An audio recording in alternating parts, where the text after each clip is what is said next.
Salam əziz izləyicilər və burada məclis iştirakçıları. Salamlayıram hər kəsi. Bugün biz vətənsevərlər, şəhid ailələrinə və müharibə iştirakçılarına dəstək İctimai Birlik olaraq gəlmişik. Binə qəsəbəsində şəhidimiz Şuşa Fatihi Murad Əliyev Hüseynoğlu'nun evindəyik, ev muzeyindəyik, onun müqəddəs ocağındayıq. Mən Reyhanə ana ilə bir yerdə dayanmışam. Bu mənim üçün böyük şərəfdir. Allah cəm şəhidlərimizin məkanını cənnət, məqamını uca eləsin. Burada şəhid anası da əyləşib. Feyzizadə Toğrulun anası. Mən ona da Allah'tan səbir dilirəm. Çox zaman bu səbri demirik. Çünki onların ürəklərinə toxunur. Çünki vətən yolunda gediblər. Vətən sağ olsun deyirik. Allah yerdə qalan övladlarımızı qorusun. Sabah zəfər günümüzdür. O zəfəri bizə yaşadan Murad və Murad kimi oğullarımızın yeri cənnət olsun. Amin. Onların timsalında bütün anaların əllərindən öpürük. Mənimlə birlikdə bura gələn bacılarım, vətənsevərlər, şəhid ailələri, hər birinə təşəkkürümü bildirirəm. Murad şəhid oldu vətən yolunda, zəfər yaşatdı bizə, amma Murad zəfəri görmədi.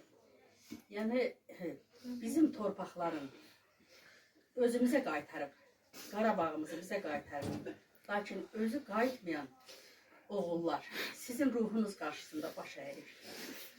Analarınızın qarşısında baş əyirik.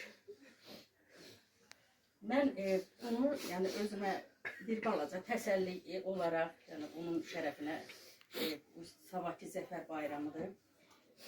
Reyhanə anaya verəcəm. Çünki Reyhanə ana çox həqiqətən də belə, o qədər mehribanlığı bir qursun bir qırağa. O qədər qürurludur, o qədər o hər dəfə elə bil onu görəndə mən elə bilirəm ki, öz bacımı görürəm. Çünki o Muradımın anasıdır. Murad, sən Leylanın iş yoldaşı olmuşsan, səndən o qədər danışır hər bir zaman. Leyla yenə işləyir. Amma hər zaman Murad adı gələndə həqiqətən də çox kövrəldir bizə. Leyla mənim qızımdır. Fəxri Fərman.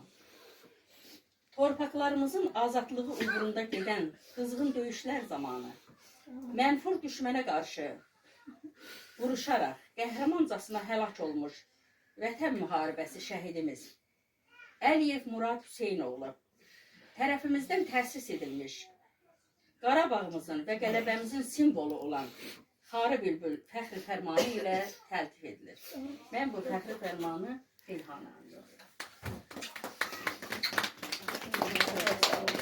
Allah cəm şəhidlərimizin məkanını cənnət məqamınızı eləsin. Ana, sizə də Allahdan səbir diləyirəm cümləmizə.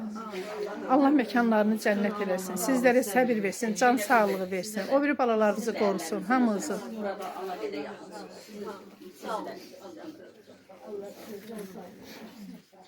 Hər birinizin dərdinə şərikiyik. Biz gedirik ki, şəhidlərimizin belə yaşadaq ki, onlar onsuz da deyirik ki, hər bir zaman ki, məkanları cənnət, məqamları uca olsun. Onu bilirsiniz niyə deyirik?